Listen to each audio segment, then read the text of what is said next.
अल्हम्दुलिल्लाह असद साहब ने मुझ पर भरोसा किया, अहमद बलाला साहब ने भरोसा किया, अकबर साहब ने भरोसा किया कि भाई आप कैंडिडेट्स जो हैं नज़र बनाए रखें कि कौन कैंडिडेट्स हो सकते हैं, पोटेंशियल कैंडिडेट्स कौन हो सकते हैं। जब आपसे इनपुट लिया जाएगा तो आप दीजिएगा। आपकी वाइफ जीती तो आप सड़कों पर हैं, कभी कहीं पहुंच जाते हैं, कभी कहीं, तो कई लोग तो इसको कहते हैं कि आप रीलबाजी करते हैं। कई लोग कमेंट करते हैं तो ये कहते हैं कि नया धोबी ज़्यादा साबुन लगाता है। एक मिसाल दी जाती है कि जब उसको समझ आती है, जब वो थोड़ा एक्सपीरियंस उसके पास होता है तो फिर वो इतनी साबुन नहीं लगाता, यानी कि नया धोबी है तो ज़्यादा साबुन लगा रहे हैं। तो ऐसे ही आपको कह रहे हैं कि आपको भी बहुत जल्द एक्सपीरियंस हो जाएगा, आप भी बैठ जाएंगे। बिल्कुल, देखिए 2011 से ही धोबी हूँ मैं, अगर उनके हिसाब से धोबी हूँ। और साबुन नहीं लगाते हम लोग, सर्फ में घोल कर धुलते हैं। तो एक बार सर्फ घोल दिया तो काफ़ी कुछ धो देते हैं हम लोग। खैर, ये सारी फिजूल की बातें हैं। वो आसिम आज़मी बड़े गुस्से में थे। उन्होंने एक जनसभा में कहा कि आपके पास एक सांसद है, इतने दंदनाते फिर रहे हैं, हमारे पास 37 है, पटकने तक की बात आ गई। इसका वजह क्या थी? अबू हाशिम आज़मी साहब के बहुत सारे इंटरव्यूज़ देखेंगे तो वो ये कहते हैं कि भाई मैं तो आवाज़ उठाता हूँ विधानसभा के अंदर, मेरी कोई सुनता ही नहीं। तो अबू हाशिम आज़मी साहब ने खुद बताया हम लोगों को कि भाई अब मेरी आवाज़ कोई सुन रहा नहीं है, मेरी आवाज़ कमज़ोर हो गई है। तब हमने उनके खिलाफ बोलना शुरू किया। भारत लाइव हिंदी में एक बार फिर से आपका स्वागत है। इस समय दारुसलाम में मौजूद हूँ। अभी हाल ही में प्रोग्राम हुआ है कल। मेरे साथ एक ऐसा नाम मौजूद है जो आजकल बड़ी चर्चाओं में है। अतीक अहमद खान पूरा नाम होता है, लेकिन अतीक सर के नाम से लोग जानते हैं। आजकल बीएमसी के इलेक्शन में बहुत ज़्यादा चर्चाओं में रहा, क्योंकि ओवैसी साहब के लगातार दौरे पर दौरे, जनसभाएं लगातार होती रही। ऐसा क्या स्पेशल था उस सीट पर कि ओवैसी साहब कई बार वहाँ प्रोग्राम किए, और ऐसा क्या ख़ास था कि उसको जिताने के लिए जो तरीके अपनाए गए, जो रणनीति अपनाई गई, वो सब जानने की कोशिश करेंगे। अतीक अहमद सर हमारे साथ मौजूद हैं। जानने की कोशिश ये भी करेंगे कि कितने बड़े मजबूत नेता से टक्कर लेना और फिर उनको उन्हीं के गढ़ में हरा देना या उनको कमज़ोर करना, या जिस तरह से आरोप लगते हैं उसको लेकर क्या सोचते हैं। अतीक अहमद सर कैसे हैं? बिल्कुल अल्हम्दुलिल्लाह ठीक हूँ मैं। चलिए शुरुआत करते हैं कल के प्रोग्राम से। कल का बहुत बड़ा प्रोग्राम हुआ है, बड़ी लाखों की भीड़ आई, उसको लेकर थोड़ा सा एक्सपीरियंस बताइए कल का। कल का मेरा एक्सपीरियंस ये रहा, जब मैं स्टेज पर बैठा हुआ था और लोगों को देख रहा था, लोगों के अंदर जो मोहब्बत मैं देख रहा था मजलिस के लिए, अकबरुद्दीन ओवैसी साहब के लिए, असद साहब के लिए, बड़ा अच्छा फ़ील हो रहा था कि भाई ये जो माहौल है अल्हम्दुलिल्लाह धीरे धीरे पूरे हिंदुस्तान में बन रहा है। और हमारी जमात जो है वो कहीं ना कहीं लोगों की मोहब्बत से जीती जा रही है। अब जितने लोगों भी आप देखे होंगे, जो पॉलिटिकल लीडर्स होते हैं या पॉलिटिकल प्रोग्राम्स होते हैं, उनके उसमें लोगों को पैसे दे के बुलाना पड़ता है। यहाँ पर पैसे दिए बिना जो लोग फ्री में आते हैं, मुफ्त में आते हैं और आकर बैठते हैं। और आए कितने बजे? मैं 7 बजे यहाँ पर जब आया तो लोग यहाँ पर मौजूद थे, और तकरीबन 1 बजे तक प्रोग्राम चला। प्रोग्राम के बाद भी आधा पौना घंटे तक लोग इसी मैदान में मौजूद थे। अकबर साहब और असद साहब के जाने के बाद भी लोग इस ग्राउंड में मौजूद थे। ये दर्शाता है कि लोगों की मोहब्बत जो है वो दिल से मजलिस के लिए है। असद साहब और अकबर साहब के लिए बहुत अच्छा फ़ील हो रहा था। मुझे ईद के दिन जैसा महसूस हो रहा था। चलिए अब चर्चा करते हैं बीएमसी इलेक्शन को लेकर, क्योंकि बड़ा चर्चाओं में आपका नाम रहा। सबसे पहले आप मुझे ये बताइए कि आपकी सीट पर ऐसी कौन सी खास वजह थी कि ओवैसी साहब इतने ज़्यादा दौरे कर रहे थे, जनसभाएं कर रहे थे? अल्हम्दुलिल्लाह ओवैसी साहब की ये मोहब्बत है कि ओवैसी साहब खुद सामने से उन्होंने कहा कि मैं गोवंडी आ रहा हूँ। ये खुद की खुशकिस्मती है हम लोगों के लिए, पूरी गोवंडी के लिए, कि असद साहब ने हमें चूज़ किया महाराष्ट्र का इलेक्शन बिगुल फूंकने के लिए गोवंडी से। और अल्हम्दुलिल्लाह ये असद साहब की मोहब्बत है, और ये मोहब्बत असद साहब की है। आ, उतनी मोहब्बत गोवंडी के लोग भी असद साहब को दे रहे हैं। असद साहब से जो मोहब्बत, अकबर साहब से जो मोहब्बत गोवंडी की है, उस मोहब्बत को ही चुकाने के लिए मुझे लग रहा है असद साहब जो है गोवंडी की तरफ रुख कर रहे हैं। जैसे आप विधानसभा का चुनाव आपने लड़ा, आप दूसरे नंबर पर रहे, चर्चा आपकी बहुत रही, तो उसके बाद फिर से आपको बीएमसी में टिकट देना, क्या खिलाया पिलाया ओवैसी साहब की? कोई ख़ास वजह जिसकी वजह से वो आप पर इतने मेहरबान हुए? नहीं नहीं, मैंने कुछ खिलाया पिलाया नहीं।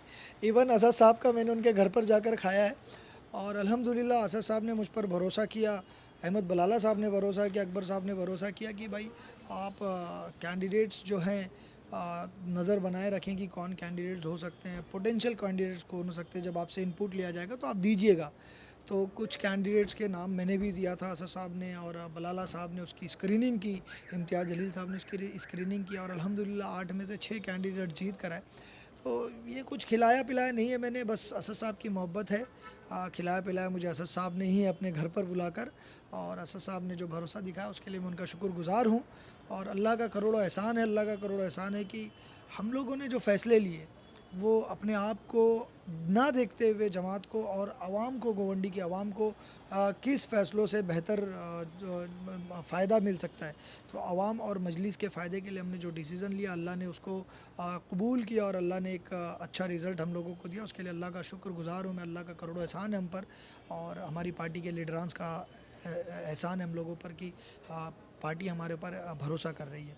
मेरी जानकारी के मुताबिक 2 सीटें वहाँ थी पहले, उसके बाद सीधे आप 8 पर आ गए बीएमसी इलेक्शन में। जी। तो क्या वजह रही, क्या रणनीति आपने अपनाई जो एकदम 2 से 8 पे पहुँच गई?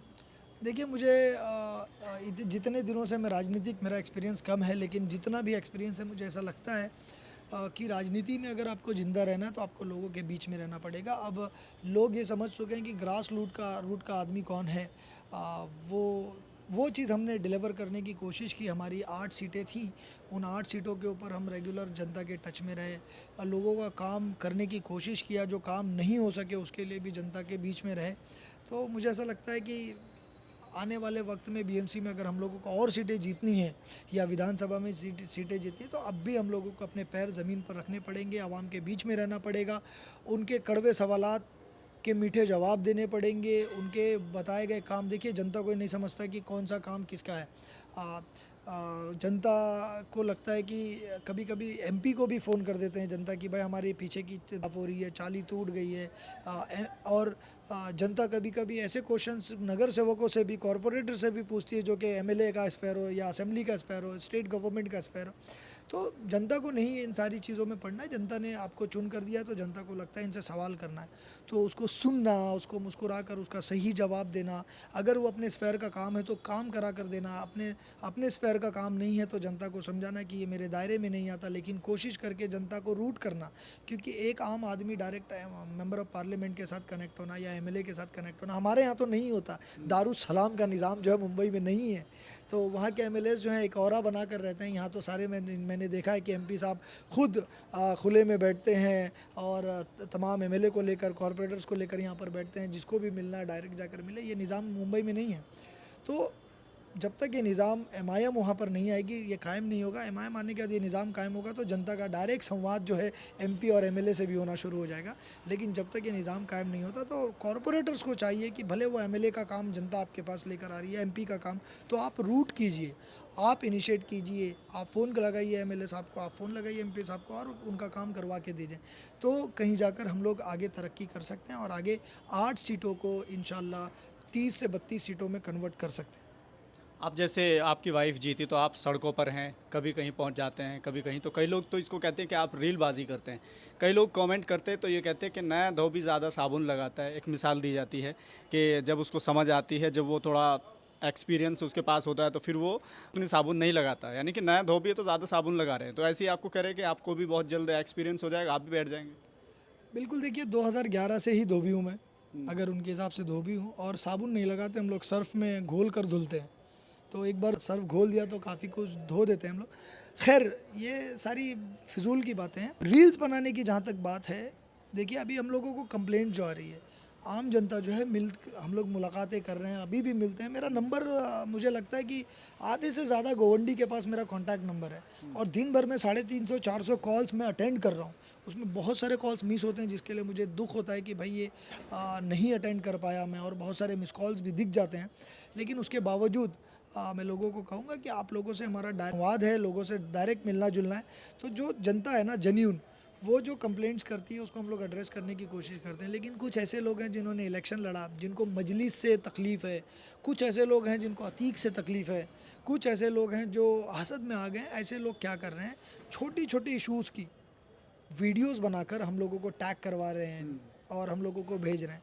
सो मेरा एक आप बोल सकते हैं कि मेरा ये तरीका है, जैसा सवाल आएगा वैसे जवाब देंगे। रील से अगर हम लोगों को प्रॉब्लम्स आएगी तो साफ़ करा के रील से ही हम जवाब भी देंगे। आपके चुनाव के दौरान एक बड़े नेता जिसको कहते हैं कि बड़ी मजबूत आवाज़ है, आप जीत के आए तो कई लोग ये आरोप लगा रहे हैं आप पे कि आपने कितनी मुस्लिम मजबूत आवाज़ को कमज़ोर करने का काम किया है अबू आसिम आज़मी को। नहीं, मैंने कमज़ोर करने का काम नहीं किया। अगर आप अबू हाशिम आज़मी साहब के बहुत सारे इंटरव्यूज़ देखेंगे तो वो ये कहते हैं कि भाई मैं तो आवाज़ उठाता हूँ, विधानसभा के अंदर मेरी कोई सुनता ही नहीं है। तो अबू हाशिम आज़मी साहब ने खुद बताया हम लोगों को कि भाई अब मेरी आवाज़ कोई सुन रहा नहीं है, मेरी आवाज़ कमज़ोर हो गई है। तब हमने उनके ख़िलाफ़ बोलना शुरू किया, तब हम उनके ख़िलाफ़ खड़े हुए कि भाई अगर आपकी आवाज़ नहीं सुन रहे हैं, आपकी आवाज़ बूढ़ी हो चुकी है, तो अब नौजवान जो है आवाज़ रिप्लेस कर देना चाहिए। और हमने देखिए उस वक्त तक जब तक अबू हाशिम आज़मी कहते थे कि मैं एक बड़ा लीडर हूँ, मैं ये हूँ, तब तक ना एमआईएम ने वहाँ पर कैंडिडेट दिया, ना वहाँ से लोकल लीडरशिप ने कभी उनके ख़िलाफ़ बयानबाजियाँ की। लेकिन जब अबू हाशिम आज़मी साहब का फेलियर नज़र आया, चाहे वो विधानसभा में हो या सड़क पर फेलियर नज़र आया, तब हम वहाँ पर खड़े हुए। और कहीं ना कहीं उनको ये भी समझना चाहिए कि हमारी जो राजनीति है उसको रिप्लेस कर देना चाहिए। तो उन्होंने खुद नहीं किया। अगर वो खुद एक यूथ लीडर्स को उधर क्रिएट करते जो उनकी आवाज़ को रिप्लेस कर सके, तो शायद अतीक अहमद ख़ान उधर खड़ा नहीं हो पाता। लेकिन उन्होंने खुद ये काम भी नहीं किया और उनकी आवाज़ भी अब स्लो होती चली जा रही है। उन्होंने खुद कहा कि मेरी आवाज़ कमज़ोर हो रही है। तो कहीं ना कोई आवाज़ तो उठनी ज़रूरी थी और बैरिस्टर असदुद्दीन ओवैसी साहब ने वो आवाज़ के लिए मुझे चुना। और अल्हम्दुलिल्लाह मजलिस का अगर सपोर्ट है मेरे साथ, असद साहब और अकबर साहब हैं, तो एक मज़बूत आवाज़, क्योंकि हमारी आवाज़ तो प्रधानमंत्री भी सुनता है। लेकिन उस समय एक बड़ा वासिम आज़मी बड़े गुस्से में थे। उन्होंने एक जनसभा में कहा कि आपके पास एक सांसद है, इतने दनदनाते फिर रहे हैं, हमारे पास 37 है, पटकने तक की बात आ गई। इसका वजह क्या थी? देखिए, खिसियानी बिल्ली खंबा नोचे। हम आदर करते हैं अबू हाशिम आज़मी साहब का। आपने कभी नहीं देखा होगा कि मैं उनके साथ बदतमीज़ी करता हूँ। लेकिन ये है कि वो ये कह रहे थे कि एक एमपी है तो दनदनाते फिर रहे हैं, हमारे पास 39 एमपीज़ हैं। क्या करते हैं संसद में आपके 39 एमपीज़? यही एक एमपी जो है आंखों में आंखें डालकर प्रधानमंत्री से और गृह मंत्री से बात करता है। आपके 39 एमपीज़ तो खामोश रहते हैं। इवन मैंने ये भी देखा है उसी संसद टीवी के चैनल पर, मैंने ये देखा है कि जब कोई मुद्दा आता है, माइनॉरिटीज़ से रिलेटेड मुद्दा आता है, तो इनके एमपीज़ जो हैं वो असद साहब की तरफ नज़र करके देखते हैं और इनके एमपीज़ सीखना चाहते हैं असद साहब से। तो अगर आपके पास 39 स्टूडेंट हैं, तो हमारे पास एक मास्टर एमपी है और अल्हम्दुलिल्लाह वो मास्टर एमपी किसी लाइब्रेरी से कम नहीं है। तो हमारा एमपी आपके 39 नहीं 390 एमपी से बेहतर है। आप जंगल के अंदर एक शेर बनाइए, 100 गीदड़ से बेहतर होगा। बात इतनी ज़्यादा बढ़ गई थी कि उन्होंने कहा कि मैं यूपी से आता हूँ, पटक दूंगा, बतीसी बाहर आ जाएगी। इसका मतलब क्या था, पता नहीं मुझे जो भी, आप समझ पाए हो? नहीं मुझे भी कुछ समझ में नहीं आएगा। पटक दूंगा और बत्तीसी बाहर आ जाएगी। अब मैंने उसको फिज़िकल फॉर्म में समझने की कोशिश किया कि फ़िज़िकली पटकने की बात कर रहे हैं, तो भी मुझे ऐसा लगा कि इम्तियाज़ जलील साहब जो हैं इनसे 1.5 गुना ज़्यादा वज़न रखते हैं और हमारे एमएलए साहब जो हैं अबू हाशिम आज़मी साहब, वो कमज़ोर हो रहे हैं, वो तो फिज़िकली नहीं पटक सकते हैं। फिर मुझे ऐसा लगा कि इन्होंने पॉलिटिकली पटकने की बात की, तो उसमें तो वो इम्तियाज़ जलील साहब तो बहुत ताकतवर हैं पॉलिटिकली। मैं उनका छोटा सा एक सिपाही हूँ, वो मुझसे ही पटका गए। और बत्तीसी तो मैं नहीं कहूँगा कि बाहर आ गई, लेकिन उनकी 5 सीटें थी, पाँचों के पाँचों सीटें जो हैं आवाम ने उनको बता दिया कि इस तरह की बात करना कि उठाकर पटक दूंगा, एक एमपी पर दंदनाते फिर रहे हो, और इस तरह की फिजूल बातें करने से अच्छा तो होता कि आप काम करते, और काम करते तो शायद आप पटक सकते थे। लेकिन इस वक्त आपको जनता ने उठाकर पटक दिया, बत्तीसी आपकी भी बाहर आ चुकी है। अब ये फालतू की बातें करने से बेहतर है कि आप काम पर ध्यान दें। और मैं तो ये कहता हूँ कि आप अब भी हमारे एमएलए हैं और हमारे 6 कॉरपोरेटर्स आपकी असेंबली में हैं। आप बड़प्पन का एक उदाहरण देते कि हमारे 6 कॉरपोरेटर्स को बुलाते, मुझे भी बुलाते साथ में, क्योंकि मैं भी आपके सामने इलेक्शन लड़कर आ रहा हूँ, और बैठकर बोलते कि बताओ, या हम लोग सब मिलकर किस तरह से गोवंडी के बेहतर के लिए काम कर सकते हैं, गोवंडी को बेहतर बनाने के लिए काम कर सकते हैं। अगर इस तरह का वो ग्रैटिट्यूड दिखाते तो कहीं ज़्यादा अच्छा होता। आप विधानसभा का चुनाव लड़े, टक्कर दी आपने, ऐसा लग रहा था कि आप जीतने वाले हैं, लेकिन महज कुछ वोटों से आप हार गए। उसके बाद से आप बीएमसी का भी चुनाव लड़े, लेकिन कभी ऐसा हुआ कि कई लोग कहते हैं कि जो मजबूत होता है तो राजनीति में उसको धमकियाँ मिलती है, आप बैठ जाओ, तो ऐसा हुआ कभी आपको धमकी उनकी मिली हो? नहीं, धमकियाँ मुझे पहले मिलती थी जब मैं इनके खिलाफ़, इनके गलत कामों के खिलाफ़ मैं जब आवाज़ उठाता था। एक ये था कि गोवंडी के अंदर है ना, कोई इनके खिलाफ़ बोल नहीं सकता था। ये कुछ भी करें, किसी की हिम्मत नहीं थी इनके खिलाफ़ बोलने की। तब मैंने बोलना शुरू किया, तब मुझे कुछ धमकियाँ मिलती थी, लेकिन मुझे अल्लाह की ज़ात पर पूरा भरोसा था, तब मैं इनसे नहीं डरा। तो अब मेरे पीछे तो एक पूरे हिंदुस्तान भर का जो नाम है बैरिस्टर असदुद्दीन ओवैसी और अकबरुद्दीन ओवैसी, वो मेरे सर पर उनका हाथ है। तो अब तो डरने की बहुत गुंजाइश ही ख़त्म हो गई है। पहले आप खिलाफ बोलते थे, अब नहीं बोलते हैं?